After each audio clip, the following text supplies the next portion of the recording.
시청자 여러분 안녕하십니까? 4월 28일 뉴스프라임 시작하겠습니다.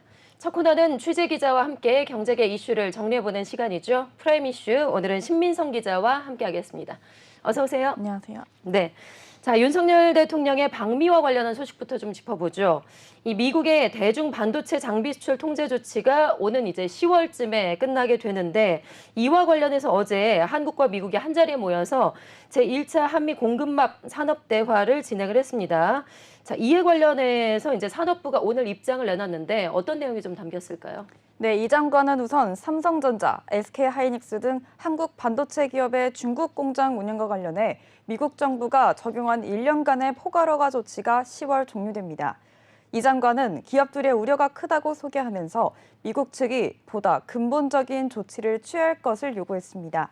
그러면서 한국 정부와 기업이 중국에서 기술 유출을 철저하게 방지하고 있고 글로벌 공급망에서 중국 내 한국 반도체 생산 시설이 차지하는 중요성을 고려해야 한다고 강조했습니다. 미국 상무부는 지난해 10월 대중 반도체 장비 수출 통제 조치를 발표했고 삼성전자와 SK하이닉스는 당시 1년 유예를 받았습니다. 이에 따라 올해 10월까지는 중국 공장에서 반도체 장비를 계속 수입할 수 있지만 이후에는 장비 조달 등이 불투명한 상태입니다. 네, 10월 이후부터가 이제 걱정인 건데 양국이 글로벌 반도체 공급망 교란을 최소화하면서 반도체 산업의 지속력 그리고 기술의 업그레이드를 예측 가능하게 이렇게 운영하는 방안을 고민했다고요. 네, 그렇습니다. 양국은 기업들의 투자 불확실성과 경영 부담을 최소화하겠다는 데 의견을 같이 하고 지속적으로 협의해 나가기로 했습니다. 이번 대화에서는 미국의 인플레이션 감축법도 다뤄졌는데요. 이 장관은 전기차, 배터리 소재, 청정 에너지 등 여러 분야에서 대미 투자를 이어가는 국내 기업이 세액공제 혜택을 충분히 받을 수 있도록 미국 상무부가 적극적으로 지원해달라고 당부했습니다. 배터리와 핵심 광물 분야에서 적용될 해외 우려 기업 세부 지침이 나오지 않아 기업들의 투자 불확실성이 큰 만큼 공급망이 교란되지 않은 방향으로 재정을 서둘러 줄 것도 함께 요구했습니다. 아우 두 장관은 민간 반도체 협력 포럼을 설치해 차세대 반도체, 첨단 패키징, 첨단 소부장 등 3대 반도체 첨단 기술 분야에서 연구개발, 기술 실증, 인력 교류를 추진하기로 합의했습니다. 네. 미국에서 계속해서 업무 협약 체결 소식이 전해지고 있는데 이날 대화 이후에 반도체와 전기차 분야에서 3건의 업무 협약이 또 체결됐다고요. 네, 맞습니다. 한국산업기술진흥원은 반도체 연구기관인 NI 크리에이츠, 브릿지 반도체 산업 공급망 기술 협력 업무 협약을 한국기계 전기전자시험연구원은 글로벌 시험 인증 기관인 UL 솔루션스와 전기차 충전기, 배터리 시험 인증에 관한 업무 협약을 체결했습니다. 이에 이 장관은 지난 1년간 반도체법 이행, RAA 등 핵심 현안에 대해 한미 양국이 긴밀히 협의해왔고 이를 바탕으로 러먼도 장관과 기업 경영 불확실성과 경영 부담 최소화 등 구체적 협력 방향을 합의할 수 있었다고 말했습니다. 네, 프라임 이슈 두 번째 소식으로 넘어가 보겠습니다. SG증권발 주가 조작 사태 여파가 계속해서 이어지고 있습니다. 이와 관련해서 정부에서도 여러 가지 대응책들을 고민하고 있는데요. 그래서 오늘 금융감독원이 오늘 오전에 증권사 사장들을 긴급 소집했습니다. 오늘 회의에서 레버리지 투자 관련 리스크 관리 강화를 강조를 했다고요. 어떤 내용을 담고 있을까요? 네, 금감원이 오늘 서울 여의도 금융투자협회 대회의실에서 증권업계 시장 현안 소통회의를 열었는데 레버리지 투자 관련 리스크 관리 강화를 강조했습니다. 한 부원장을 비롯해 김정태 금융투자부문 부원장, 서규석 금융투자협회 회장, 35개 국내 증권사 대표 임원이 참석했습니다. 이번 회의에서는 증시 동향, 레버리지 투자 관련 리스크 관리, 증권사 부동산 익스포저 리스크 관리, 증권 사내부 통제 실효성 제고를 위한 방안 등의 주제로 논의됐습니다. 한 부원장은 레버리지 투자 관련 투자자 보호와 리스크 관리에 유의해달라고 당부했고 구체적으로 개인 전문 투자자 등록 시 수수료를 인하하거나 현금을 지급하는 등 CFD 고객 유치 이벤트 운영을 최대한 지양해달라고 요구했습니다. CFD 기초자산의 위험 수준에 따른 리스크 관리를 차등화하는 등 증권사 스스로 리스크 확산 방지에 힘써줄 것도 당부했습니다. 금감원은 CFD 관련 과도한 레버리지 투자는 반대 매매 발생 시 시장 변동성 확대 등 증권시장 불안 요인으로 작용할 수 있다는 우려를 내비쳤습니다. 네. 지금 금감원과 업계에서는 보수적인 시나리오 내에서도 좀 문제가 발생하지 않도록 비상시 뭔가 플랜을 마련해야 된다라고 강조를 하고 있다고요. 네, 그렇습니다. 증권업계는 부동산 익스포저 리스크 관리 강화라는 기본 방향에 동의하면서 NCR 등 제도 개선 및 시행 시 업계의 연착륙을 위한 고려도 필요하다는 의견도 제시했습니다. 금감원은 내부 통제 강화를 위한 사전 예방 조치를 취할 것을 예고했습니다. 작년 랩 특정 금전 식탁 환매 요구에 대해 장단기 자금 운용 미스매치 등으로 대응이 원활하지 못하였던 점에 대해 랩 특정 금전 식탁 관련 내부 통제 기준 마련과 작동 실태, 위법 행위 발생 여부 등에 대해 점검할 계획을 전달했습니다. 금감원 관계자는 주요 자본시장 현안 이슈가 발생할 경우 증권업계와 수시로 긴밀히 소통하고 적극적으로 협력하면서 대응 방안을 모색해 나갈 예정이라고 밝혔습니다. 네.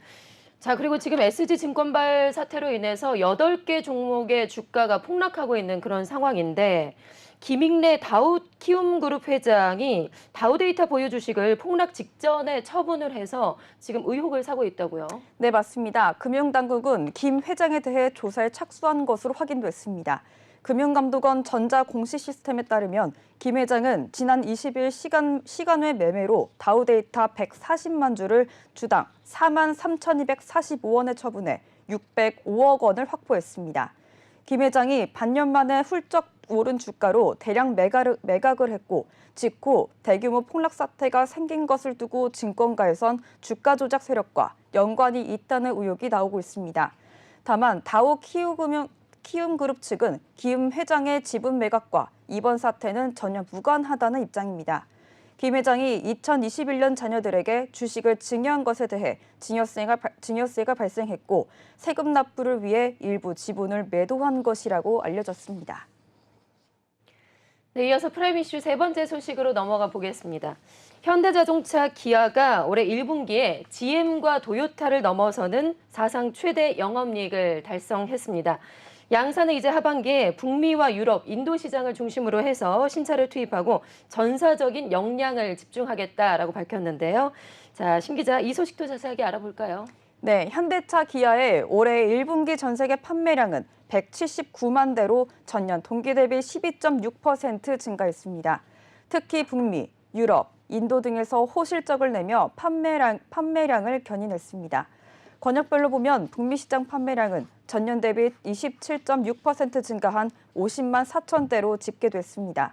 같은 기간 유럽 시장 판매 실적은 30만 7천 대로 작년 같은 기간보다 10.4% 늘었고 인도 시장은 22만 4천 대로 집계돼 15.5% 증가했습니다. 그동안 현대차 기아는 차량용 반도체 수급난과 러시아, 우크라이나 전쟁 등 대내외 악재로 수년째 목표치 달성에 실패했지만 올해부터는 생산이 정상화되면서 반전을 꾀하고 있는 분위기입니다. 양사는 올해 전 세계 판매 목표는 752만 대입니다. 1분기가 상대적으로 비수기라는 점을 고려하면 목표치 달성에 성큼 다가섰다는 평가입니다. 네. 자, 그리고 특히 과거와 달리 제네시스하고 SUV, 친환경차 같은 값비싼 차량의 판매 비중이 상당히 오르면서 수익성도 크게 개선이 되고 있다고요? 네, 맞습니다. 올해 현대차 기아의 영업이익이 사상 처음으로 20조 원을 넘어서며 예상하고 있습니다. 직전 영업이익 최고치는 작년에 기록한 17조 529억 원입니다. 다만 중국 시장에서의 부진이 장기화되고 있고 러시아 시장을 둘러싼 불확실성이 지속되고 있다는 점은 악재로 꼽힙니다. 현대차 기아는 북미, 유럽, 인도 등 주요 시장에서 신차를 연연해놓고 시장 점유율 확대에 매진할 방침입니다. 네. 북미 시장에서는 기아가 지금 현지 전략 차종인 텔루라이드 증산에 나설 계획이라고 하는데 텔루라이드는 국내에선 좀 생소합니다. 어떤 차인지 소개를 좀 해주시죠. 네, 텔루라이드는 북미에서만 매년 10만 대 이상의 판매고를 기록하고 있는 인기 SUV입니다. 이에 대해 현대차도 전기차 아이오닉 6를 미국 시장에 본격 투입할 것으로 보이는데 해당 차종은 북미산 전기차에만 세액공제 혜택을 주는 미국 인플레이션 감축법 여파로 보조금 대상에선 제외됐지만 상업용 전기차를 확대하는 방식으로 단기 대응이 가능할 것으로 보고 있습니다. 기아도 하반기 고성능 전기차 EV6 GT와 현대차 그룹의 첫 대형 전기 SUV EV9를 선보입니다. 유럽의 경우 전기차 등 친환경차의 선호도가 높은 지역 중 하나인데 고성능 대형 전기차로 시장 저변을 보다 확장하겠다는 전략입니다. 네, 네 번째 프라임 이슈로 넘어가겠습니다. 오스트리아 빈에서 개최된 제44회 모터 심포지엄에 현대모비스의 조성환 사장이 초청 강연자로 나서서 발표를 했습니다. 조 회장은 현대차 그룹의 미래 모빌리티 비전과 현대모비스의 전략적 역할을 주제로 직접 발표를 했다고 하는데요. 자, 핵심 내용으로 어떤 걸 담고 있었을까요? 네, 조 사장은 현대차 그룹의 미래 모빌리티 기술 비전을 소개하고 그룹 전략과 연계한 현대모비스의 대응 전략을 구체화했습니다. 전날 열린 비엔나 모터 심포지엄은 자동차 관련 분야에서 국제적 권위를 인정받는 연례 학술 대회입니다. 올해 대회는 글로벌 자동차 산업의 거대한 물결이 된 전동화 전환이 핵심 주제로 25개 국가에서 1,000명이 넘는 완성차, 부품사, 학계 관리자가 참석한 것으로 알려졌습니다. 이번 대회에서 조 사장은 우수한 품질의 소프트웨어와 최적의 반도체를 기반으로 전동화, 자율주행, 커넥티비티 분야에서 현대모비스만의 차별화된 플랫폼을 고객에게 제공하겠다고 강조했습니다. 네, 앞서서 그리고 이제 조 회장이 신성장 사업 추진에 대한 의지도 함께 내비쳤었는데 현대모비스가 이미 확보한 그 배터리 시스템 같은 그 전동화 요소 기술을 앞으로 신사업에 활용하는 방안이 들어갔다고요. 네, 현대모비스는 전기차 전용 플랫폼에 탑재되는 배터리 시스템과 구동 시스템, 통합 충전 시스템 등을 양산 공급하고 있습니다. 현대모비스는 조만간 이 같은 전동화 핵심 기술을 신성장 사업 영역으로 확장하는 방안을 구체화할 계획입니다. 또 조 사장은 모빌리티 기술 혁신이 인간의 삶의 질과 가치 향상을 위해 중요하다고 강조했고 모빌리티 기술 진보가 글로벌 기후위기 대응은 물론이며 나이 들거나 몸이 불편한 사람들의 운전 부담을 덜거나 이동 간 불편함을 해소하는 등 결국 인간 삶의 질을 높여줄 것이라고 설명했습니다. 네, 이어서 프라임 이슈 다섯 번째 소식 짚어보겠습니다. 역대급 메모리 한파로 인해서 삼성전자 반도체 부문이 올해 1분기에 4조 원 이상의 영업 손실을 기록했죠. 그리고 전날 발표됐었던 SK하이닉스도 올해 1분기에 3조 원이 넘는 영업 적자를 보였는데요. 자, 신 기자, 양세 1분기 적자 폭이 무려 8조 원에 달하는 것으로 나타났어요. 네, 그렇습니다. 28일 업계에 따르면 삼성전자, SK하이닉스, 인텔은 1분기에 각각 3조 원 이상의 적자를 냈습니다. 삼성전자는 반도체 수요 부진에 14년 만에 적자를 보였고 고객사의 재고량이 높아 메모리 반도체 수요가 부진한 상황에서 메모리 세계 1위 삼성전자마저 남는 장사를 할 수 없었던 셈이었습니다.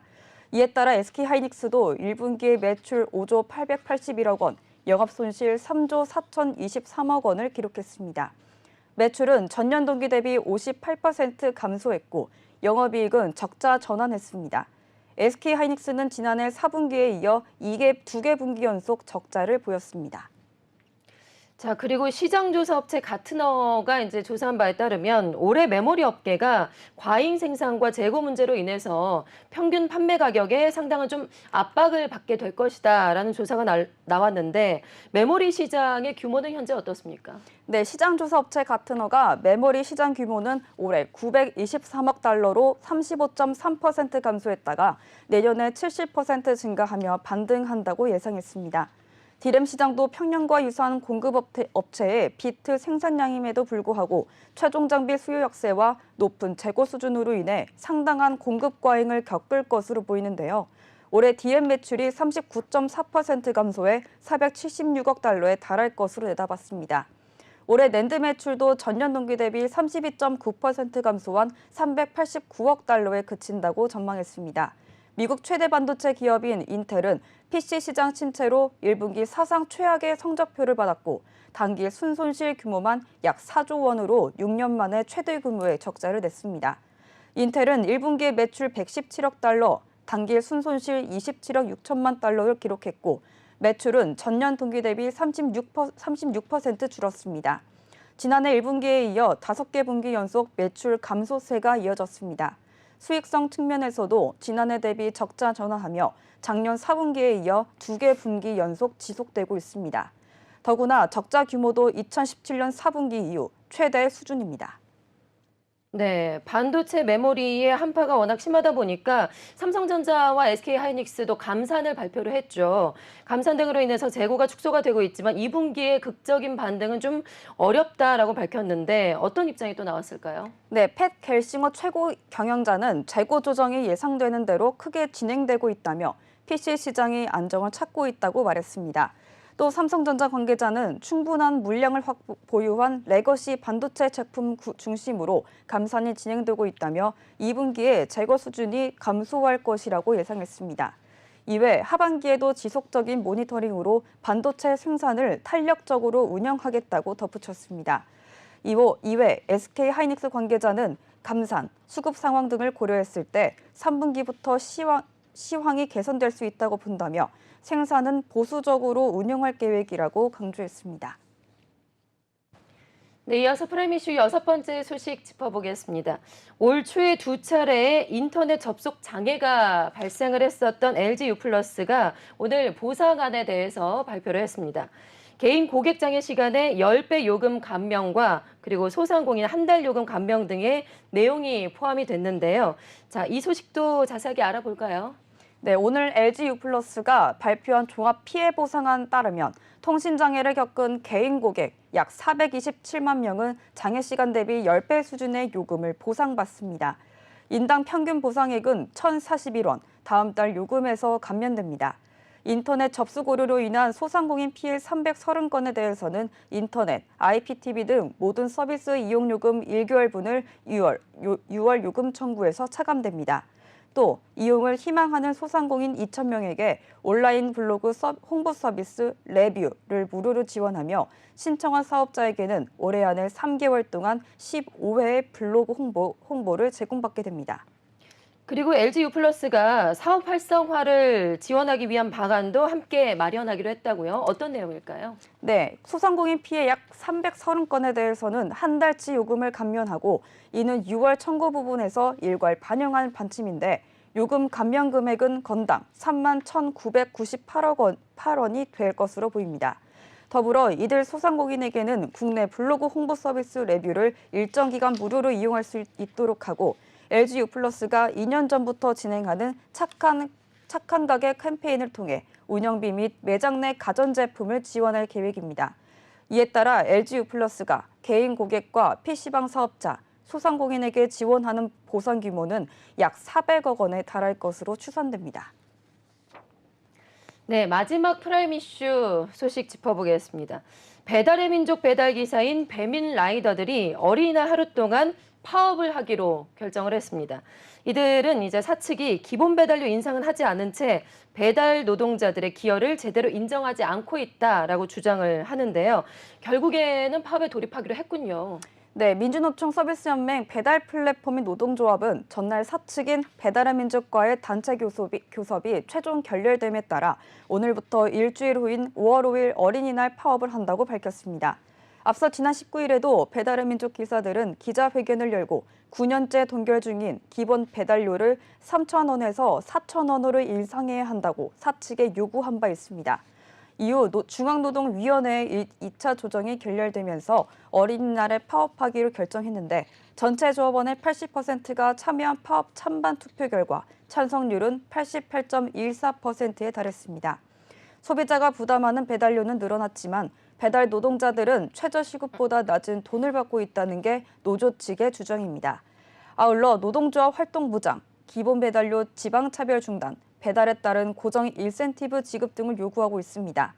이에 따라 휴일인 어린이날 파업에 배달 대란이 벌어질 것으로 보입니다.